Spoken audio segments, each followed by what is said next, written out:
தமிழக சட்டசபையில் இன்று வேளாண்மை பட்ஜெட் தாக்கல் செய்யப்பட்டது. வேளாண் துறை அமைச்சர் எம்.ஆர்.கே. பன்னீர்செல்வம் தாக்கல் செய்தார். தமிழகத்தில் சாகுபடி பரப்பு 151 லட்சம் ஹெக்டேராக உயர்ந்துள்ளது. டெல்டா அல்லாத மாவட்டங்களில் பயிர் சாகுபடியை அதிகரிக்க சிறப்பு தொகுப்பு திட்டத்திற்கு 102 கோடி ரூபாய் ஒதுக்கீடு செய்யப்படும். தரமான விதைகள் வழங்க 52 கோடி ரூபாய், 3 லட்சம் ஏக்கரில் கோடை உழவு செய்ய 24 கோடி ரூபாய் மானியம் வழங்கப்படும் என அறிவித்தார். எள், சூரியகாந்தி உள்ளிட்ட எண்ணெய் வித்துகள் சாகுபடியை மேம்படுத்த சிறப்பு திட்டம் செயல்படுத்தப்படும். அதிக விளைச்சல் காட்டும் முதல் 3 விவசாயிகளுக்கு பரிசுகள் வழங்கப்படும் என அமைச்சர் பன்னீர்செல்வம் அறிவித்தார்.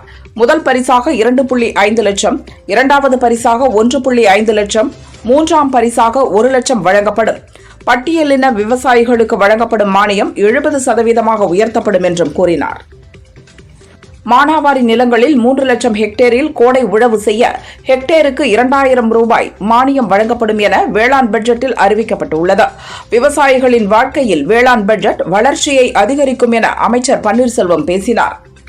30 லட்சம் உழவர்களுக்கு பயிர் காப்பீட்டுத் தொகை வழங்கப்பட்டுள்ளது. பயிர்க்கடன் 3.58 லட்சம் கோடியாக உயர்ந்துள்ளது. கால்வாய்களை தூர்வாரியதால் 89,90,000 இருந்த பாசன பகுதி 96 லட்சம் ஏக்கராக உயர்ந்துள்ளது என அமைச்சர் எம்.ஆர்.கே. பன்னீர்செல்வம் கூறினார். வேளாண் பட்டதாரிகளை வேளாண் தொழில் முனைவோர்களாக ஆக்கும் திட்டத்தில் 431 இளைஞர்கள் தொழில் முனைவோர்களாக மாறியுள்ளனர். அவர்களுக்கு தலா 1 லட்சம் ரூபாய் மானியம் வழங்கப்பட்டுள்ளது என்றும் தெரிவித்தார். தமிழக விவசாயிகளை ஏமாற்றுவதற்காகவே வேளாண் பட்ஜெட் என்ற ஒரு நாடகத்தை திமுக அரசு ஆண்டுதோறும் அரங்கேற்றி வருவதாக அதிமுக பொதுச் செயலாளர் பழனிசாமி குற்றம் சாட்டியுள்ளார். சுமார் 1.5 மணி நேரத்துக்கு மேலாக தாக்கல் செய்யப்பட்ட இந்த வேளாண் பட்ஜெட்டில் விவசாயிகளுக்கு ஏமாற்றம்தான் மிஞ்சியுள்ளது என்றும் கூறினார். வேளாண் பட்ஜெட் என்ற பெயரில் பொய்யும் புரட்டுமாக ஒன்றை தாக்கல் செய்திருக்கிறது திமுக அரசு. திமுகவின் பட்ஜெட் மொத்தமுமே பொய்களும் புரட்டுகளுமாகத்தான் இருக்கிறது என தமிழக பாரதிய ஜனதா தலைவர் அண்ணாமலை கூறியுள்ளார். பொய்யிலும் புரட்டிலும் காலம் தள்ளி கொண்டிருக்கிறது திமுக அரசு. திமுக அமைச்சர்களுக்கு பொய் சொல்ல வெட்கமாகவே இருக்காதா?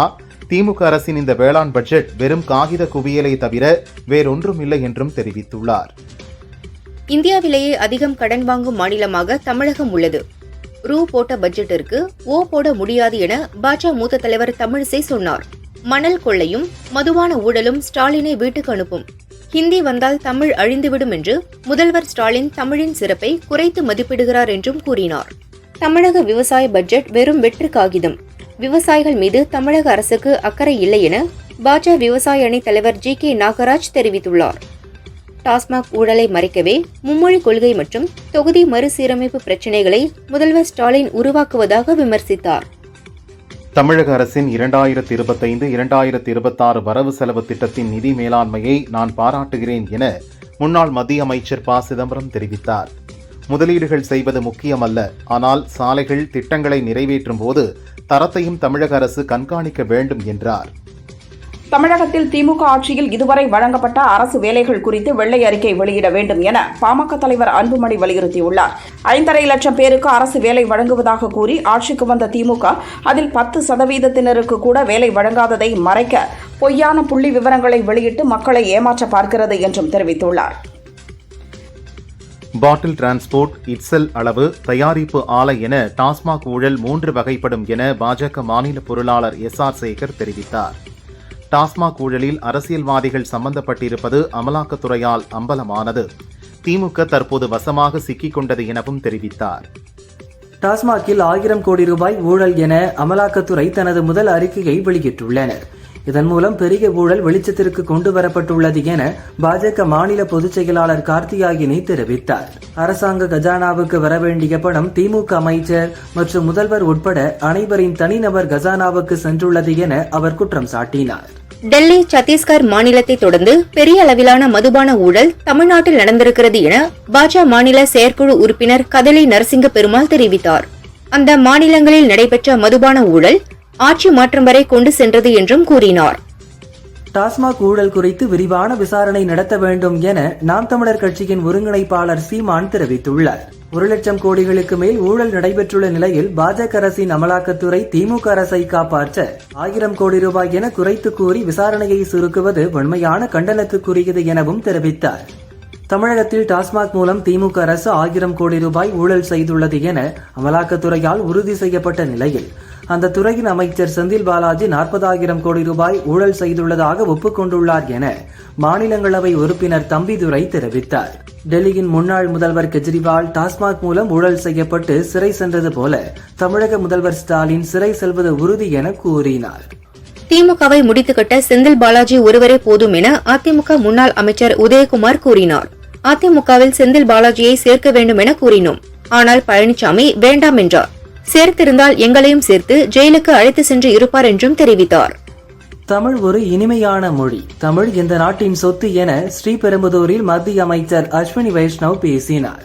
நான் படித்த கான்பூர் ஐஐடியில் சடகோபன் என்ற பேராசிரியர் தான் எனக்கு தமிழையும் தமிழ் கலாச்சாரத்தையும் அறிமுகப்படுத்தினார். தமிழ் உலகத்தின் சொத்து என்பதில் நாம் பெருமையும் மகிழ்ச்சியும் அடைவோம் எனவும் கூறினார். ரயில்வே லோகோ பைலட் தேர்வெழுத தமிழக தேர்வர்களுக்கு தமிழகத்திலேயே தேர்வு மையங்களை ஒதுக்கீடு செய்ய வேண்டும் என பாமக தலைவர் அன்புமணி வலியுறுத்தியுள்ளார். ரயில்வே தேர்வு வாரியத்தின் லோகோ பைலட் தேர்வுக்கு தமிழகத்திலிருந்து 6,000க்கும் மேற்பட்டோர் தேர்வெழுத உள்ளனர். பெரும்பாலானோருக்கு 1,500 கிலோமீட்டர் தூரத்திற்கு தள்ளி தேர்வு மையம் அறிவிக்கப்பட்டுள்ளது. இதனை மாற்ற வேண்டும் என மதுரை எம்பி சு வெங்கடேசன் மத்திய ரயில்வே அமைச்சருக்கு கடிதம் எழுதியுள்ளார். சர்வதேச விண்வெளி மையத்தில் 9 மாதங்களாக சிக்கி தவிக்கும் சுனிதா வில்லியம்ஸ், வில்மோர் ஆகியோரை மீட்க எலான் மஸ்கின் ஸ்பேஸ் எக்ஸ் நிறுவனத்துக்கு சொந்தமான ஃபால்கன் 9 ராக்கெட் சென்றுள்ளது. புளோரிடாவில் உள்ள விண்வெளி மையத்தில் இருந்து ராக்கெட் விண்ணில் பாய்ந்தது. 4 விஞ்ஞானிகளும் அனுப்பப்பட்டுள்ளனர். விரைவில் சுனிதா, வில்மோர் பூமிக்கு திரும்புவார்கள் என நாசா தெரிவித்துள்ளது. ஒட்டுமொத்த விவசாயிகளும் பயனடையும் வகையில் நிதிநிலை அறிக்கை அமைந்திருப்பதாக தமிழக காங்கிரஸ் தலைவர் செல்வ பெருந்தகை வாழ்த்து தெரிவித்துள்ளார். வேளாண் நிதிநிலை அறிக்கையை சமர்ப்பித்ததற்கு தமிழக முதல்வர் ஸ்டாலினையும் வேளாண் அமைச்சர் பன்னீர்செல்வத்தையும் பாராட்டுகிறேன் என அவர் கூறினார். தொகுதி சுற்றுச்சூழல் பிரச்சினை தொடர்பாக சிறப்பு கவன ஈர்ப்பு தீர்மானம் கொடுப்பதற்காக சபாநாயகர் அப்பாவுவை சந்தித்ததாக அதிமுக முன்னாள் அமைச்சர் செங்கோட்டையன் விளக்கம் அளித்துள்ளார். மேலும் அமைச்சர் தங்கம் தென்னரசுவிடம் இது தொடர்பாக மனு அளித்திருப்பதாகவும் தெரிவித்தார். ஆட்சியில் பங்கு தரும் கட்சியுடன் கைகோர்ப்போம் என புதிய தமிழகம் கட்சி நிறுவன தலைவர் கிருஷ்ணசாமி தெரிவித்தார். யார் தலைவர், எந்த கட்சி என்று நாங்கள் பார்க்கவில்லை என அவர் கூறினார். தமிழக அரசின் பட்ஜெட் என்பது ஓடாத வண்டியை பழுது பார்த்து டிங்கரிங் பார்த்துள்ளனர் என முன்னாள் அமைச்சர் CB சண்முகம் தெரிவித்தார். டிங்கரிங் பார்த்தாலும் இந்த வண்டி ஓடாது. இந்த பட்ஜெட் பூசி மொழி மக்களை ஏமாற்றுகின்ற பட்ஜெட் என அவர் கூறினார். மாட்டு இறைச்சி சாப்பிடலாமா என்றதற்கு என் தட்டு என் உரிமை என்று சொன்னீர்கள். என் படிப்பு என் உரிமை இல்லையா என பாஜக மூத்த தலைவர் ராஜா கேள்வி எழுப்பினார். ஒருவனுக்கு ஒருத்தி என்ற கோட்பாட்டை கொண்ட தமிழகத்தில் மனைவி, இணைவி, துணைவி என்ற வாழ்க்கையை வாழ்ந்தவர்கள் இந்த திராவிட தலைவர்கள் என அவர் குற்றம் சாட்டினார். தமிழக சட்டசபையில் அமைச்சர் MRK பன்னீர்செல்வம் விவசாயிகளை பற்றி புகழ்ந்துரைக்கும் பழகுடை நீழலும் என்ற திருக்குறளையும் புறநானூறு பாடல்களையும் கூறி தனது உரையை தொடங்கினார். உழவர்கள் பாதுகாக்கப்பட்டால் அவர்கள் அனைத்து மக்களையும் பாதுகாப்பார்கள் என்பது புறநானூறு கூறும் சொல் என்றார் அமைச்சர். 2025-26 ஆண்டுக்கான வேளாண் பட்ஜெட்டை வேளாண் அமைச்சர் MRK பன்னீர்செல்வம் தாக்கல் செய்தார். இதையொட்டி திமுக MLA-க்கள் அனைவரும் பச்சை துண்டு அணிந்து சட்டசபைக்கு வந்தனர். வடமாநிலங்களில் ஹோலி பண்டிகை கொண்டாடப்பட்டு வருகிறது. ஒடிசாவின் பூரியில் நடந்த ஹோலி கொண்டாட்டத்தில் பாஜக எம்பியும் பாலிவுட் நடிகையுமான ஹேமமாலினி நடன கலைஞர்களுடன் டான்ஸ் ஆடினார். அவருடன் பாஜக எம்பி சம்பித் பத்ராவும் டான்ஸ் ஆடினார். கோடையின் சுவடை தெரியாத அளவுக்கு காஷ்மீர் சோனாமார்கில் பனிமழை கொட்டுகிறது. சாலை முழுதும் பனிப்போர்வையால் வாகன போக்குவரத்து பாதிக்கப்பட்டது. பிரதமர் மோடி அடுத்த மாதம் இலங்கைக்கு செல்கிறார். இலங்கை செல்லும் பிரதமர் மோடி திரிகோணமலை மாவட்டம் சம்பூரில் அமைக்கப்பட்டுள்ள சோலார் மின் நிலையத்தை திறந்து வைக்கிறார். இரு நாட்டு உறவு, வர்த்தகம் உள்பட பல்வேறு விவகாரங்கள் குறித்து அந்நாட்டு அதிபருடன் ஆலோசிக்க உள்ளார். உத்தரப்பிரதேச மாநிலம் ஃபெரோசாபாத்தில் உள்ள ஆயுத தொழிற்சாலையில் பணியாற்றிய ரவீந்திரநாத் என்பவர் ஃபேஸ்புக் மூலம் நேஹா சர்மா என்ற பெண்ணுடன் பழகினார். பாகிஸ்தானின் உளவு அமைப்பான ISI-யில் பணிபுரிவதாக கூறிய நேஹா ஆசை வார்த்தைகள் கூறி ரவீந்திரநாத்தை வலையில் வீழ்த்தி ராணுவ ரகசியங்களை தெரிந்து கொண்டார். ரகசிய ஆவணங்களை கசிய விட்டதால் ரவீந்திரநாத்தை போலீசார் கைது செய்தனர்.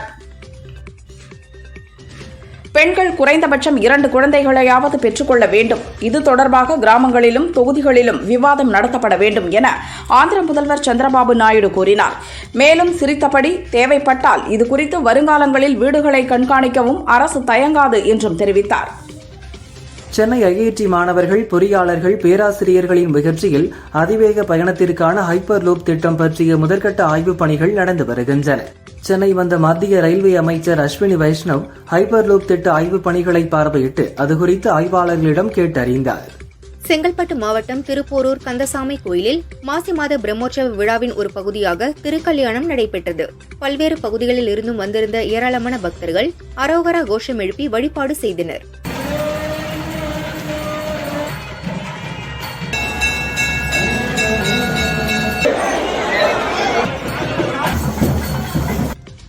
பிரசித்தி பெற்ற திருவாரூர் தியாகராஜர் கோயிலில் பங்குனி உத்திர திருவிழா கொடியேற்றத்துடன் இன்று தொடங்கியது.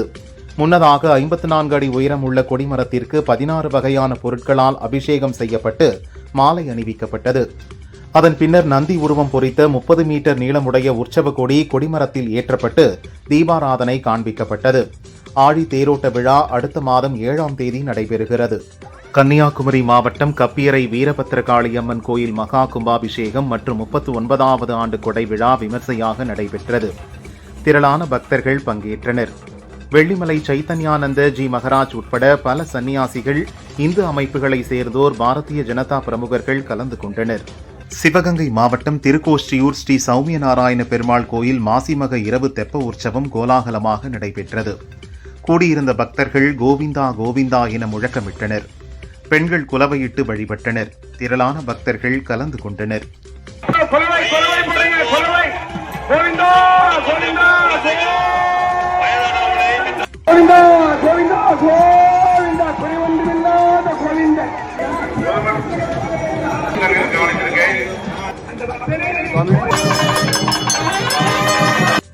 சென்னை திருவொற்றியூர் வடிவுடையம்மன் கோயிலில் மாசி மாத பிரம்மோற்சவ விழா கோலாகலமாக நடந்தது. கடைசி நாளான இன்று பந்தம்பரி உற்சவம் நடந்தது. பின்னர் திருநடனமாடி தியாகராஜர் மற்றும் திரிபுர சுந்தரி தாயார் சன்னதி திரும்பும் நிகழ்வு நடந்தது. ஏராளமான பக்தர்கள் பங்கேற்று சாமி தரிசனம் செய்தனர்.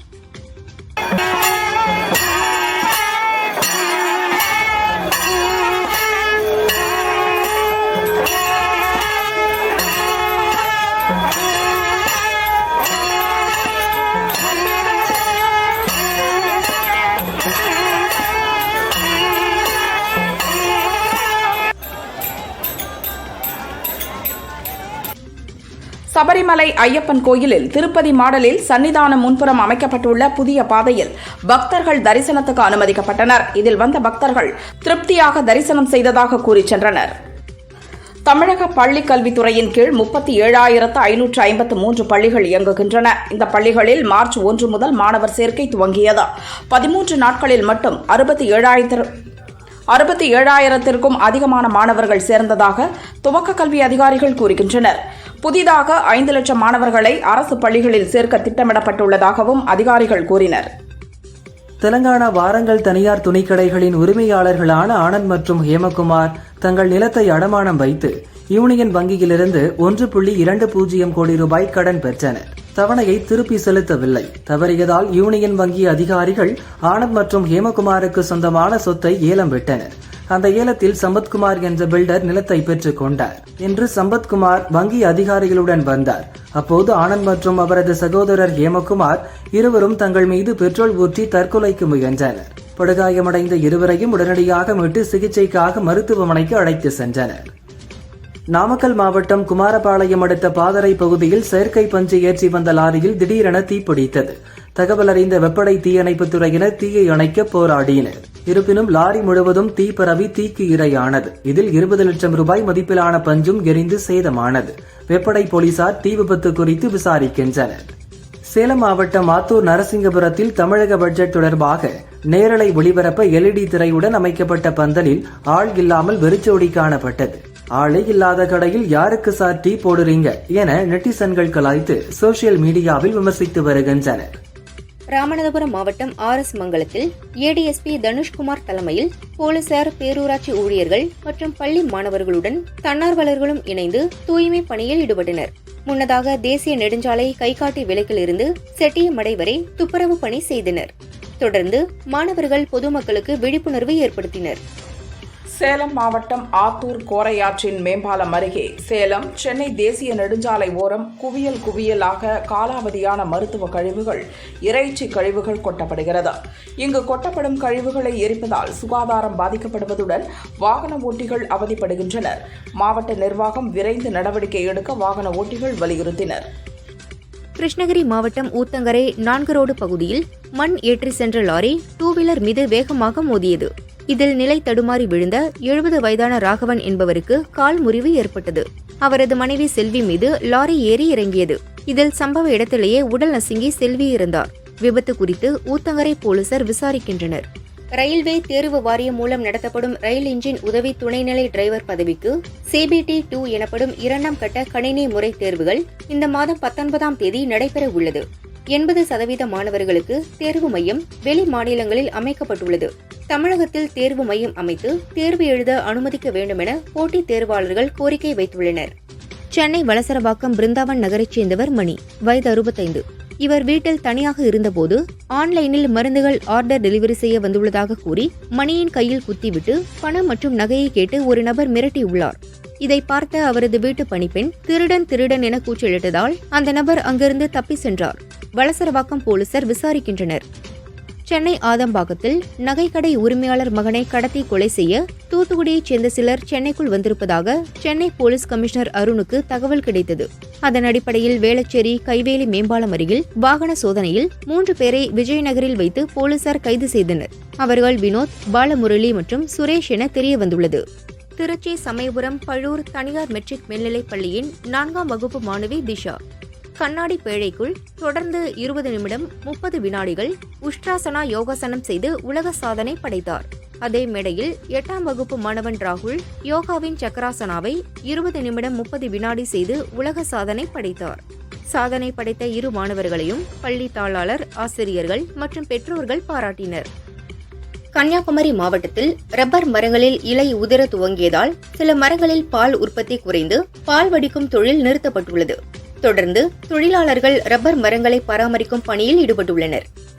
கட்சி பணிகளுக்காக சென்னை வந்திருந்த தமிழக வெற்றிக் கழகத்தின் திருநெல்வேலி வடக்கு மாவட்ட செயலாளர் சஜி என்பவர் மாரடைப்பால் காலமானார். இவரது மறைவுக்கு தவிக தலைவர் விஜய் இரங்கல் தெரிவித்துள்ளார்.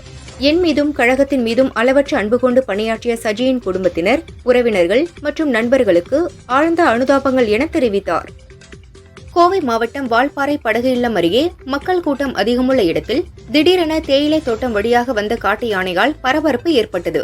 அவ்வழியாக சென்ற வாகன ஓட்டிகள் ஆங்காங்கே வாகனத்தை நிறுத்தி காத்திருந்தனர். யானை கடந்து சென்றவுடன் வாகன ஓட்டிகள் சென்றனர். திண்டுக்கல்லில் சர்வதேச காசநோய் தினத்தை முன்னிட்டு மருத்துவத்துறையைச் சேர்ந்தவர்களுக்கு இடையே விழிப்புணர்வு கிரிக்கெட் போட்டி நடைபெற்றது.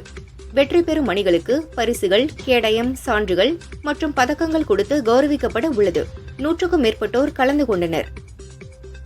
கும்பகோணத்தில் காசிராமன் தெருவில் வாய்க்கால் நடுவில் அமைக்கப்பட்டிருந்த நடைபாதை பாலத்தை அகற்றியதால் அதிமுக மாமன்ற உறுப்பினர் தலைமையில் 100க்கும் மேற்பட்டோர் சாலை மறியல் செய்தனர். தகவல் அறிந்து சம்பவ இடத்திற்கு விரைந்து வந்த காவல்துறையினர் சாலை மறியல் போராட்டத்தில் ஈடுபட்டவர்களிடம் பேச்சுவார்த்தை நடத்தினர். ராமநாதபுரம் மாவட்டத்தைச் சேர்ந்தவர் சையது இப்ராஹிம், வயது 53. திமுக மாவட்ட சிறுபான்மையினர் நலத்துறை உரிமைத் தலைவராக இருந்தார். இலங்கைக்கு படகு மூலம் போதைப்பொருள் கடத்தியதற்காக கைது செய்த வழக்கில் அவரின் சொத்துக்கள் முடக்கப்பட்டுள்ளன. கோவை மாவட்டம் சூலூர் அருகே அப்பநாயக்கன்பட்டியில் மது போதையில் பைக்கில் அதிவேகமாக சென்ற வடமாநில வாலிபர்கள் சாலையோரம் இருந்த மின்கம்பத்தில் மோதி விழுந்தனர். இதில் பைக் தீப்பிடித்து எரிந்தது. தகவல் அறிந்த தீயணைப்புத் துறையினர் தீயை அணைத்தனர். 80% தீ காயங்களுடன் கிடந்த வடமாநில வாலிபர்களை கோவை அரசு மருத்துவமனையில் சேர்த்தனர். கோவை மாவட்டம் தடாகம் அருகே நஞ்சுண்டாபுரம் பகுதியில் வசந்தி என்பவரின் தோட்டத்திற்குள் புகுந்த காட்டு யானை அங்கு பயிரிடப்பட்டிருந்த பலா மரங்களை சேதப்படுத்தி பலா பழங்களை ருசித்தது. தகவல் அறிந்த வனத்துறையினர் ஸ்பாட்டிற்கு விரைந்து ஆய்வு நடத்தினர். யானைகளை கண்காணித்து நடவடிக்கை எடுக்க வேண்டும் என விவசாயிகள் கோரிக்கை விடுத்தனர். திருவள்ளூர் மாவட்டம் நந்தியம்பாக்கத்தைச் சேர்ந்தவர் கார்த்திக். இவரது மனைவி அஸ்வினி சுடு தண்ணீர் வைப்பதற்காக ஒரு வாளியில் வாட்டர் ஹீட்டரை போட்டார். ஹீட்டரை ஆன் செய்தபோது மின்சாரம் பாய்ந்ததில் அஸ்வினி பரிதாபமாக இறந்தார். மீஞ்சூர் போலீசார் விசாரிக்கின்றனர். மேற்கு வங்கத்தைச் சேர்ந்தவர் டாலப் ஷேக், வயது 56. சென்னை வானகரம் பகுதியில் தங்கியிருந்து கட்டடப் பணியில் ஈடுபட்டிருந்தார். 10 நாட்களுக்கு முன்பு அந்த பகுதியில் சுற்றித் திரிந்த நாய் ஒன்று கடித்தது. தனியார் ஹாஸ்பிட்டலில் நாய்க்கடிக்கு ஊசி போட்டார். 2 நாட்களுக்கு முன்பு கடித்த நாய் இறந்தது. நேற்று டாலப் ஷேக்கும் பரிதாபமாக இறந்தார். மதுரவாயல் போலீசார் விசாரிக்கின்றனர். சென்னை ஐஐடியில் 1000 மாணவ மாணவிகள் உருவாக்கிய 60 தொழில்நுட்ப கண்டுபிடிப்புகளின் கண்காட்சியை ஐஐடி இயக்குநர் காமகோடி துவக்கி வைத்தார். இவற்றை ஏராளமானோர் பார்வையிட்டு மாணவர்களை பாராட்டினர். கோவை உக்கடம் புல்லுக்காடு வழியாக ஷாஜில்யான் என்பவர் தனது மனைவி மற்றும் 5 மாத குழந்தையுடன் சென்று கொண்டிருந்தார். அந்த வழியில் சண்டையிட்டுக் கொண்டிருந்த 2 மாடுகள் திடீரென 3 பேரையும் முட்டி தள்ளியது. இதில் 3 படுகாயமடைந்தனர். அக்கம்பக்கத்தினர் 3 பேரையும் மீட்டு கோவை அரசு மருத்துவமனைக்கு அனுப்பினர். உக்கடம் போலீசார் இந்த சம்பவம் குறித்து விசாரிக்கின்றனர். தேனி மாவட்டம் பெரியகுளம் மஞ்சளாறு அணையில் இருந்து முதல் போக பாசனத்திற்காக நீர் திறக்கப்பட்டது. அந்த நீர் மற்றும் குளத்து நீரை பயன்படுத்தி தேவதானப்பட்டி, மஞ்சளார் அணை, செங்குளத்துப்பட்டி, கெங்குவார்பட்டி, காமக்காப்பட்டி உள்ளிட்ட பகுதியில் 5000த்திற்கும் மேற்பட்ட ஏக்கரில் நெல் சாகுபடியை விவசாயிகள் மேற்கொண்டனர். துப்புரவு ஒப்பந்த பணியாளர்களை சுகாதார ஆய்வாளர்கள் தரக்குறைவாக பேசுவதாக கூறி மேட்டுப்பாளையம் நகராட்சி கமிஷனர் அலுவலகத்தை முற்றுகையிட்டு துப்புரவு பணியாளர்கள் போராட்டம் நடத்தினர். இதுகுறித்து நகராட்சி கமிஷனர் மற்றும் நகராட்சி தலைவர் முன்னிலையில் பேச்சுவார்த்தை நடத்தி தீர்வு காணப்படும் என மேட்டுப்பாளையம் போலீசார் உறுதியளித்ததால் போராட்டம் கைவிடப்பட்டது. கட்டுமான தொழிலாளர்களுக்கு இந்த பட்ஜெட்டில் பல்வேறு திட்டங்களை அறிவித்துள்ளது வரவேற்கத்தக்கது என கட்டுமான தொழிலாளர் நல வாரியத்தினர் ஆதரவு தெரிவித்தனர். தொழிலாளர் நலத்துறை மானிய கோரிக்கையில் வரும் 9ஆம் தேதி நடக்கவுள்ள மானிய கோரிக்கையில் பல்வேறு புதிய அறிவிப்புகள் வரும் என எதிர்பார்க்கிறோம் என்றும் கூறினர். விழுப்புரம் அருகே 6ஆம் வகுப்பு மாணவரை குச்சியால் தாக்கிய உடற்கல்வி ஆசிரியர் செங்கனி சஸ்பெண்ட் செய்யப்பட்டார். தலைமை ஆசிரியர் ஜோதிலட்சுமியை இடமாற்றம் செய்து விழுப்புரம் மாவட்ட முதன்மை கல்வி அலுவலர் அறிவழகன் அதிரடி உத்தரவிட்டுள்ளார். தென்னை விவசாயிகளின் பல ஆண்டு கோரிக்கைகள் குறித்து எந்த அறிவிப்பும் வராதது ஏமாற்றம் அளிப்பதாக பொள்ளாச்சி விவசாயிகள் வேதனை தெரிவித்துள்ளனர். தென்னை மரங்களை தாக்கி வரும் வெள்ளை ஈ தாக்குதலை கட்டுப்படுத்த ஆழியார் தென்னை ஆராய்ச்சி மையத்தில் ஒட்டுண்ணி உற்பத்தி நிலையம் அமைக்கப்படும் என்பது மட்டுமே ஆறுதல் அளிப்பதாக தெரிவித்தனர். கன்னியாகுமரி மாவட்டம் பூத்துறை ஏசுபுத்திரன் மகன் கிருத்திக் 7ஆம் வகுப்பு படித்தான். வீட்டின் பின்பகுதியில் கடலில் குடித்தபோது திடீரென பெரிய அலையில் சிக்கி நீரில் மூழ்கி இறந்தான். திண்டுக்கல் மாவட்டம் ஒட்டன்சத்திரம் தாராபுரம் சாலையில் உள்ள சிவரத்தினம் என்பவர் கார் சர்வீஸ் சென்டரில் காரில் மின்கசிவு ஏற்பட்டு தீப்பிடித்தது. இந்த விபத்தில் 25க்கும் மேற்பட்ட கார்கள் எரிந்து தீக்கிரையாகின. ஒட்டன்சத்திரம் தீயணைப்புத் துறையினர் நீண்ட நேரம் போராடி தீயை அணைத்தனர். ஒட்டன்சத்திரம் போலீசார் விசாரணை மேற்கொண்டு வருகின்றனர். ஆண்டுதோறும் மார்ச் மாதம் 14ஆம் தேதி கணித குறியீடான பை தினம் கொண்டாடப்பட்டு வருகிறது. இதனை முன்னிட்டு தஞ்சை குந்தவை நாச்சியார் அரசு மகளிர் கலைக்கல்லூரி கணிதத்துறை மாணவிகள் 395 பேர் KNGAC மேத்ஸ் பை 3.14 என 4 வடிவங்களில் ஒன்றிணைந்து நின்று அசத்தினர். கிருஷ்ணகிரி மாவட்டம் தேன்கனிக்கோட்டையில் நேதாஜி சாலை, MG சாலை, கோட்டை வாசல், SRS சாலை ஆகிய பகுதிகளில் இளைஞர்கள் மற்றும் இந்து அமைப்பினர் ஹோலி பண்டிகையை கோலாகலமாக கொண்டாடினர். ஒருவருக்கு ஒருவர் வண்ணப்பொடிகளை பூசி மகிழ்ச்சியை வெளிப்படுத்தினர். கச்சத்தீவு புனித அந்தோனியார் தேர் திருவிழா மற்றும் திருப்பலி 2 நாட்கள் நடைபெற்றது. இரு நாட்டு மீனவர்களும் மகிழ்ச்சியோடு கலந்து கொண்டு தங்களின் உணர்வுகளை மனம் விட்டு பேசி மகிழ்ந்தனர். மகிழ்ச்சியுடன் இரு நாட்டு மக்களும் நாடு திரும்பினர். கன்னியாகுமரி மாவட்டம் மார்த்தாண்டம் தேசிய நெடுஞ்சாலையில் தார் போட்டு 3 தினங்களில் பள்ளம் பள்ளமாக விரிசல் ஏற்பட்டு சேதமடைந்துள்ளது. தரமற்ற முறையில் தார் போடுவதாக கூறி சாலை பணியை தடுத்து நிறுத்திய தொழில் வர்த்தக சங்கத்தினர் விரைந்து சரியான முறையில் சீரமைக்கவில்லை என்றால் போராட்டம் நடத்த உள்ளதாக தெரிவித்தனர்.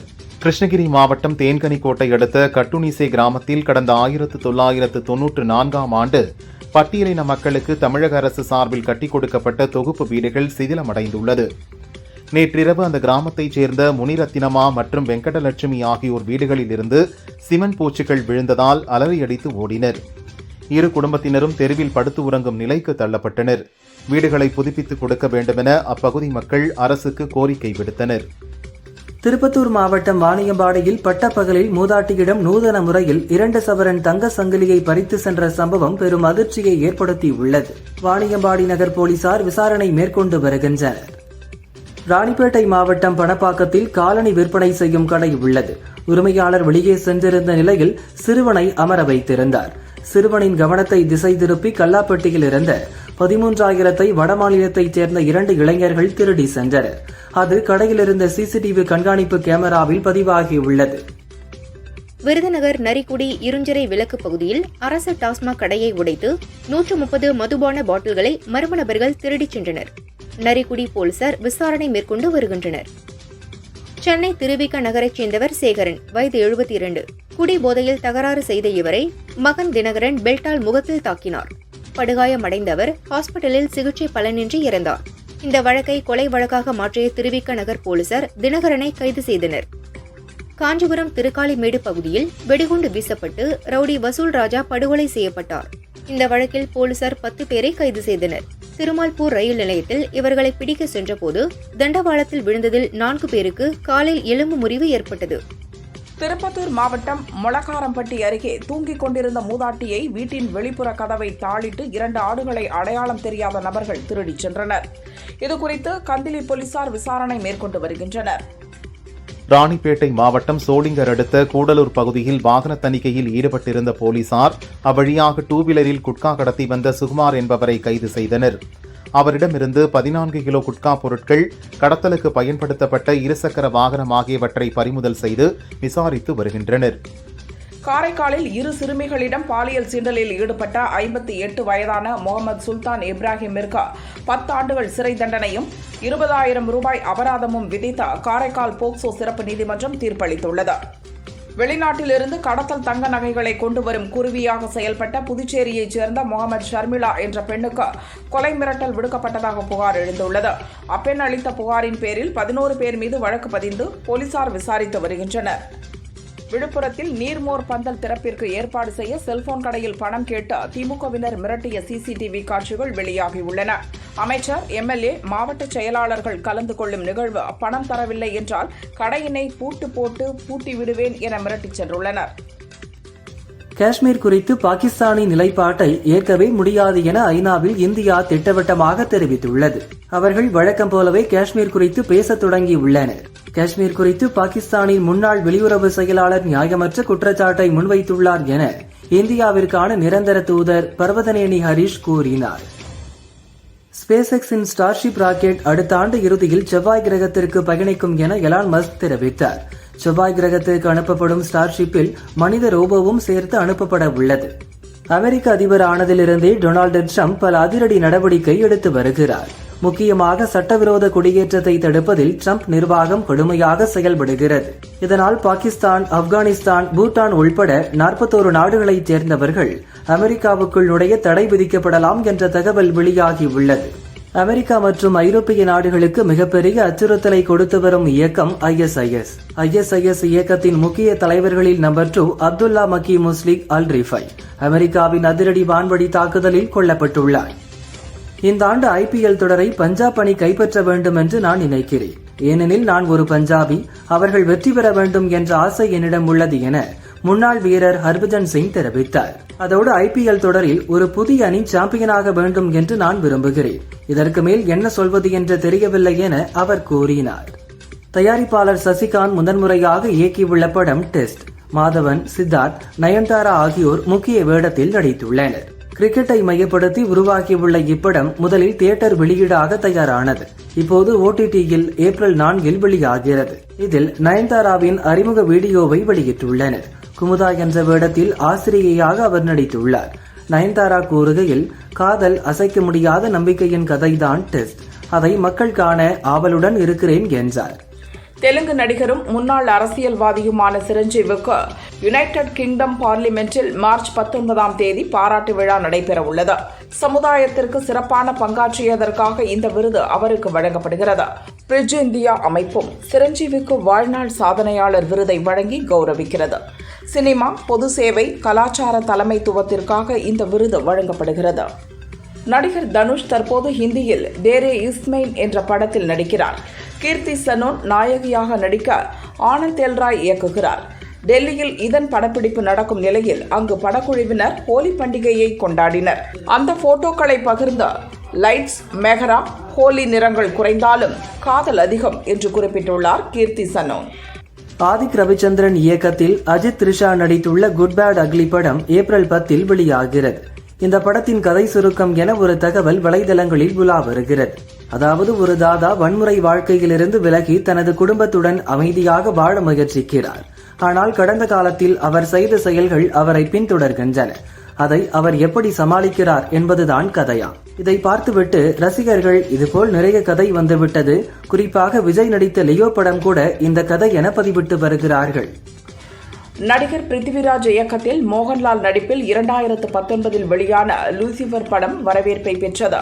இதன் இரண்டாம் பாகம் இவர்கள் கூட்டணியில் எம்புரான் என்ற பெயரில் உருவாகி மார்ச் 27 படம் வெளியாகிறது. இந்த படத்தை மோகன்லாலின் ஆசிர்வாத், லைகா நிறுவனங்கள் இணைந்து தயாரித்துள்ளனர். லைகா நிறுவனத்தின் சமீபத்திய தயாரிப்பில் வெளியான படங்கள் தோல்வியை தழுவியதால் அந்த படங்களின் வியாபார பாதிப்பு எம்புரான் படத்தில் எதிரொலிக்கிறதாம். இதனால் இந்த படம் வெளியீடு தள்ளிப்போகும் என தகவல் பரவுகிறது. இதனால் லைகா நிறுவனத்தை இப்பட வியாபாரத்திலிருந்து ஒதுக்கிவிட்டு மோகன்லால் நிறுவனமே முழு படத்தையும் ஏற்று படத்தை வெளியிட திட்டமிட்டுள்ளனராம். அஸ்வத் மாரிமுத்து இயக்கத்தில் பிரதீப் ரங்கநாதன், கயாடு லோகர் நடிப்பில் வெளிவந்த டிராகன் படம் 150 கோடி ரூபாய்க்கும் அதிகமாக வசூலை பெற்று வெற்றி பெற்றது. இதில் அஸ்வத் தவிர்த்து பிரதீப் ரங்கநாதன், KS ரவிக்குமார், கௌதம் மேனன், மிஷ்கின் ஆகிய இயக்குநர்களும் முக்கிய வேடத்தில் நடித்தனர். அவர்களுடன் இருக்கும் போட்டோவை பகிர்ந்து நினைவில் கொள்ள வேண்டிய தருணம். வெவ்வேறு தலைமுறைகளைச் சேர்ந்த 4 தனித்துவமான இயக்குநர்களை இயக்கியது மறக்க முடியாதது என்று குறிப்பிட்டுள்ளார் அஸ்வத்.